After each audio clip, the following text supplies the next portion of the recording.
नमस्कार साथियों, हिंदी नेटशाला चैनल में आप सभी का पुनः हार्दिक अभिनंदन है।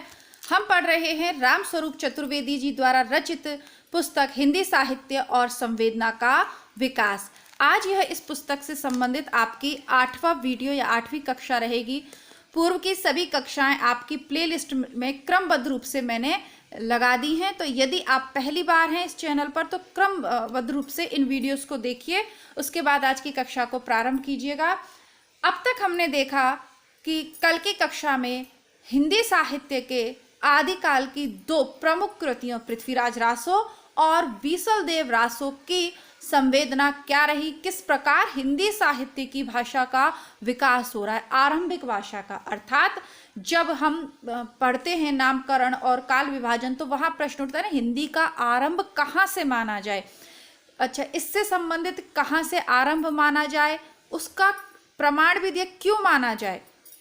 अर्थात जहां अपभ्रंश से हिंदी अलग हो रही है उन रचनाओं से हिंदी साहित्य का प्रारंभ माना जाए, ये तो सभी को पता है, लेकिन वो रचनाएं कौन सी हैं जहां से हम माने कि अब हिंदी साहित्य का प्रारंभ हुआ है, वो सब हम पढ़ चुके। इसके अलावा पृथ्वीराज रासो और बीसलदेव रासो आदिकालीन साहित्य में से उनके विषय में रामस्वरूप चतुर्वेदी जी की क्या राय है, इसको भी जाना। आज की कक्षा का प्रारंभ हम आदिकाल की अन्य धार्मिक साहित्य रासो काव्य के के अलावा जो अन्य साहित्य लिखा गया सिद्धों, नाथों और जैन कवियों का, जिन्हें आचार्य रामचंद्र शुक्ल ने ये कहकर उसमें काल विभाजन के अंतर्गत लेखन परंपरा और काल विभाजन में स्थान नहीं दिया कि ये तो धार्मिक साहित्य है, उससे संबंधित रामस्वरूप चतुर्वेदी जी के क्या विचार हैं इसको जानेंगे। साथ ही साथ अन्य विद्वानों के भी क्या प्रतिक्रिया रही शुक्ल जी के मत के संबंध में, उसको भी पढ़ेंगे। और वर्तमान में जो नए नए शोध कार्य हुए हैं उनके आधार पर क्या बात निकल कर सामने आती है उसको भी देखेंगे। अन्य बातें वीडियो के मध्य में करेंगे। आइए कक्षा को समझते हुए प्रारंभ करते हैं। आदिकाल के धार्मिक साहित्य सिद्धों, नाथों और जैन कवियों की रचनाओं में जैसे रहस्य भावना, कर्मकांड और मंत्र के तत्व समाहित हुए हैं, रासो काव्यों की ऐहिक श्रेणी में कुछ उसी तरह शिष्ट और लोक साहित्य के तत्व मिल गए हैं। देखिए, शुरू से ही विरुद्धों का सामंजस्य, समन्वय की भावना, अद्वैत की स्थिति, ये तीनों शब्द रामस्वरूप चतुर्वेदी जी की पुस्तक में जहाँ से हमने प्रारंभ किया है, मतलब जहाँ से पुस्तक प्रारंभ हुई है वहां से निरंतर आ रहे हैं। दो तत्व हैं। आदिकाल में दो तरीके का साहित्य लिखा जा रहा है। मोटे मोटे तौर पे देखें तो धार्मिक साहित्य को आध्यात्मिक तो नहीं कह सकते, क्योंकि आध्यात्म बहुत ऊंची चीज है ना। धार्मिक में तो ये कर्मकांड वगैरह सब आ जाते हैं, पर आध्यात्म ऊंची की चीज है। सरल रूप में समझिए, दो तरीके की रचनाएं हो रही हैं, एक तो धार्मिक और एक सांसारिक। सांसारिक रचनाओं में रासो काव्य आ जाता है। रासो काव्य में क्या है, लोक साहित्य आएगा और लोक में जो चल रहा है, जो कथाएं प्रचलित हैं, जैसा उस समय का वातावरण है, वो सब आएगा। और धार्मिक साहित्य में कर्मकांड, मंत्र, ये सब मतलब क्रियाकलाप आ गए। दो तरीके का साहित्य लिखा जा रहा है। लेकिन स्वरूप चतुर्वेदी जी आगे लिख रहे हैं, यह पूरा परिदृश्य किसी भाषा में साहित्य की आरंभिक स्थिति का पक्का साक्ष्य प्रस्तुत करता है। लोक और शिष्ट साहित्य का संक्रमण इस अवस्था में बड़े सहज भाव से होता है।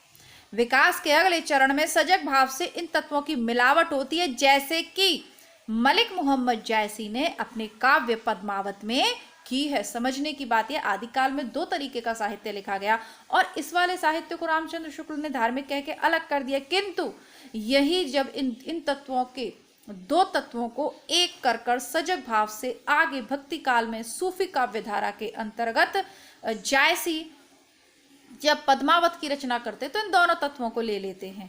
थोड़ी सी उसकी कथा में ऐतिहासिकता भी है, थोड़ी सी कल्पना भी है, लोक साहित्य भी मिलेगा, उस समय प्रचलित धारणाएं, मान्यताएं, कथाएं भी मिलेंगी, वो रीति नीतियां जो लोक में प्रचलित हैं वो भी मिलेंगी, लेकिन उसमें कुछ आपको आदिकाल के ये जो धार्मिक क्रियाकलाप हैं, ये जो धार्मिक साहित्य है, इसकी झलक भी मिलती है। विकास के अगले चरण में इन सभी तत्वों की मिलावट होती है।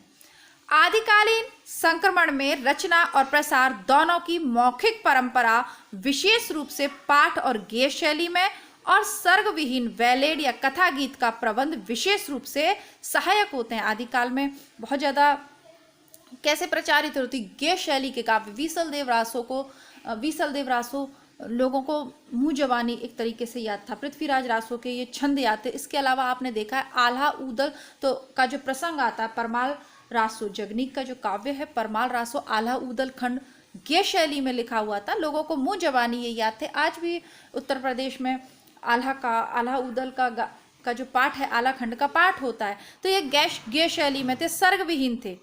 पृथ्वीराज रासों में पाठ और बीसलदेव रासों में गे शैली का प्रयोग हुआ। बीसलदेव रास के आरंभ में राग केदार का निर्देश कर दिया गया है। बीसलदेव रासों में कौन सा राग है, ध्यान कर लीजिएगा, केदार राग है। बीसलदेव रासों में कौन सा राग है, केदार राग है। और पृथ्वीराज रासों का पाठ किया गे शैली में लिखा हुआ है, जो रचना की कोमल, करुण और श्रृंगारिक प्रकृति के अनुरूप है।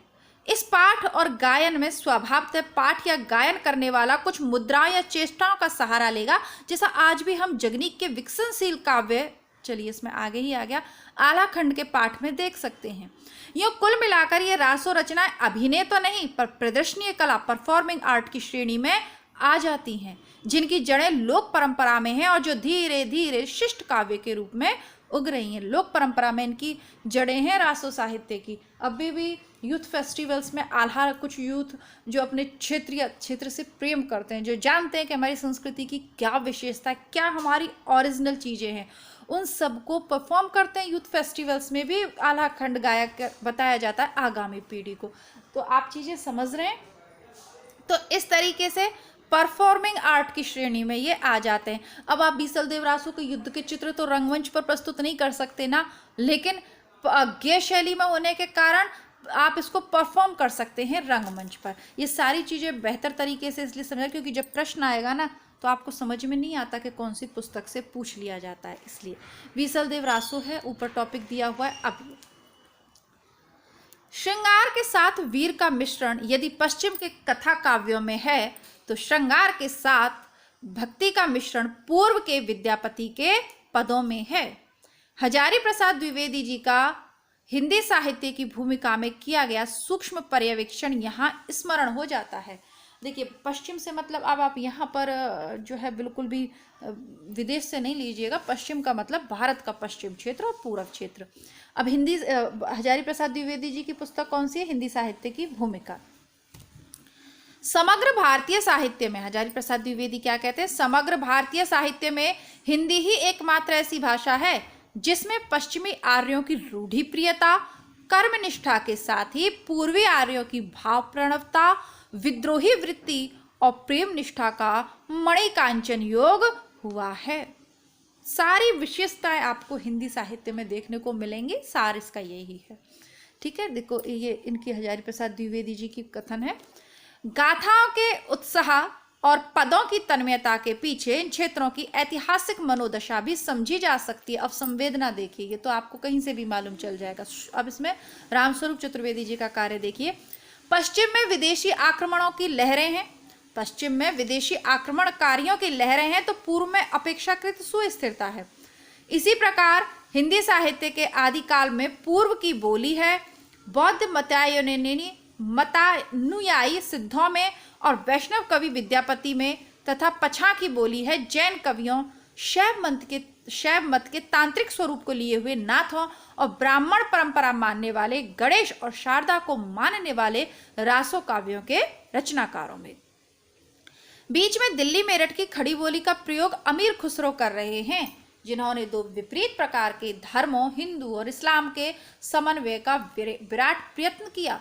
न केवल अपनी हिंदी कविता में जो अपेक्षाकृत कम मिलती है, वरन अपने फारसी काव्य में भी जो प्रभुत परिमाण में सुलभ है। तो इसका अमीर खुसरो ने प्रयत्न किया दोनों भाषाओं को या हिंदू मुस्लिमों की जो संस्कृति है उनको समन्वय करने का। फारसी में अधिक लिखा है, इस टॉपिक पे कल की कक्षा में बात हो गई थी तो नहीं बढ़ाएंगे।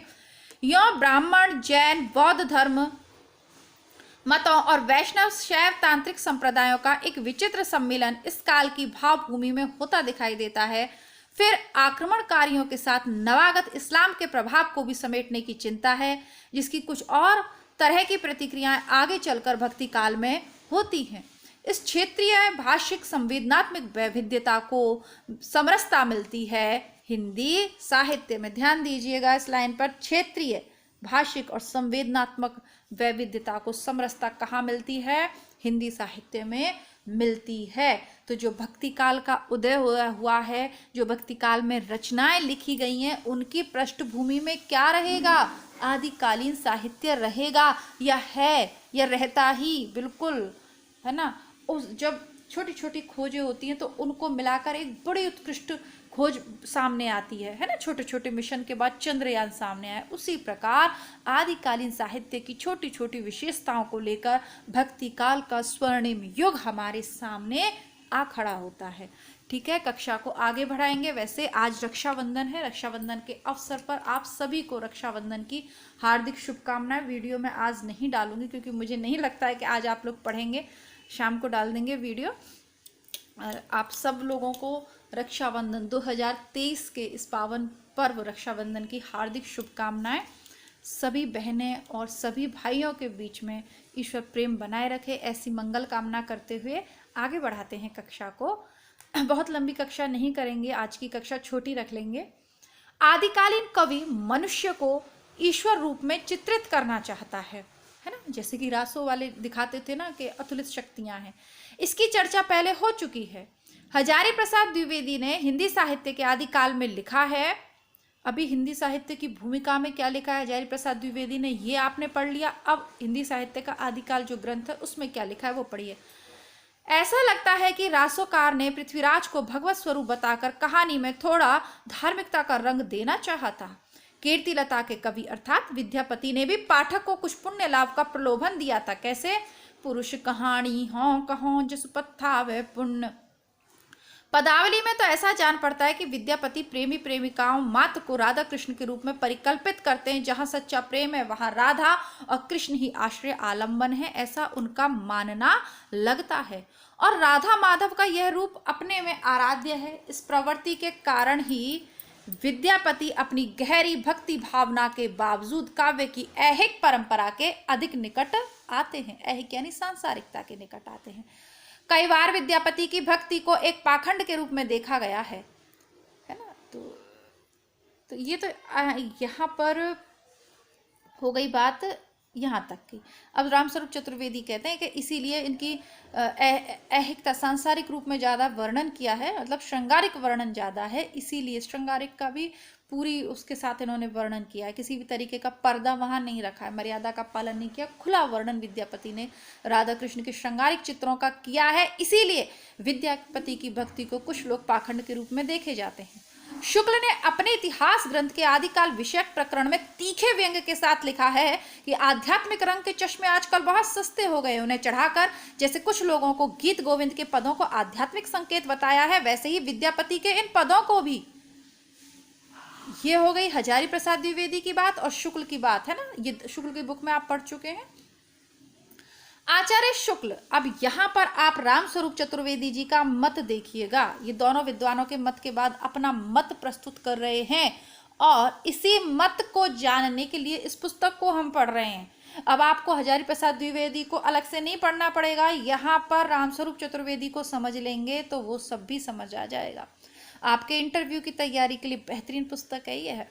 आचार्य शुक्ल यहाँ इस अनुभव तक नहीं पहुंचते कि विद्यापति के ये पद अपनी श्रृंगार भावना के साथ सच्चे रूप में ऐहिक है और उनकी तन्मयता की गहरी अनुभूति ही उन्हें आध्यात्मिक स्तर पर रूपांतरित कर देती है। इसके लिए पाठक या आलोचक को आध्यात्मिक रंग के चश्मे की जरूरत नहीं रहती। विद्यापति में वैष्णव की मर्यादा और शैव का तारतम्य भाव दोनों एक साथ मिलते हैं। काम भाव और शरीर का सौंदर्य उनके यहाँ उत्सव रूप में है। यूपीटीजीटी 2021 में यह पूछा गया था, है ना। मैंने आपको कहा है कि रामस्वरूप चतुर्वेदी की बुक नेट वाले और असिस्टेंट वाले तो छोड़ ही नहीं सकते, लेकिन यूपीटीजीटी में भी प्रश्न यहाँ से पूछ लिया, देख लीजिएगा। पीजीटी टीजीटी जिसे आप फर्स्ट ग्रेड सेकंड ग्रेड के नाम से जानते हैं, आरपीएससी वाले, यह आपके लिए भी है, आपको भी पढ़ सकते हैं। यहाँ से प्रश्न बन रहे हैं, लेकिन ठीक है एक आध प्रश्न पूछा जाएगा, है ना। उसके लिए टीजीटी वालों से तो मैं नहीं कहूँगी कि इतना बड़ा निर्णय आप ले लें। अगर आपको उच्च स्तरीय तैयारी भविष्य में करनी है तो इस पुस्तक को आधार बनाए, लेकिन टीजीटी में एक आध प्रश्न यहाँ से आ गया तो उसके लिए पूरी बुक को खरीदना पढ़ना ज़रूरी नहीं है। एक आध के लिए तो आप स्किप कर सकते हैं। इसलिए चिर परिचित होते हुए भी वे चिर नवीन हैं। यही कारण है जिससे मिलते जुलते शारीरिक अनुभवों की एक अलग अलग पदों में आवृत्ति होने पर भी अपनी तन्मयता भाव से वे सभी विशिष्ट हो उठते हैं। सिद्धों, नाथों और जैन कवियों, रासो रचनाकार अमीर खुसरो और विद्यापति के कृतित्व में आदिकाल हिंदी साहित्य में रचनात्मक वैविध्य की यूं सच्ची प्रस्तावना प्रस्तुत करता है। अब आपका ये जो अगला दृश्य है इसको कल पढ़ेंगे, ठीक है। आपकी आज छोटी सी कक्षा रहेगी क्योंकि आज त्योहार भी है। तो मिलते हैं आपसे पुनः कल इसके आगे के भाग के साथ। साथ ही साथ आपका नाटक गद्य विधा का जो प्रैक्टिस सेट है उसको भी डालकर समाप्त करेंगे। आगे का जो प्रैक्टिस सेट आएंगे वो आपके उपन्यास गद्य विधा से आएंगे। आशा करती हूँ कि ये वीडियोस आपके ज्ञान में थोड़ी सी वृद्धि कर पाएंगे। यदि ऐसा है तो आपको क्या करना है आप सभी जानते हैं, मुझसे बेहतर जानते हैं, मैं नहीं कहूँगी। पुनः आप सब लोगों का धन्यवाद। नमस्कार, जय हिंद।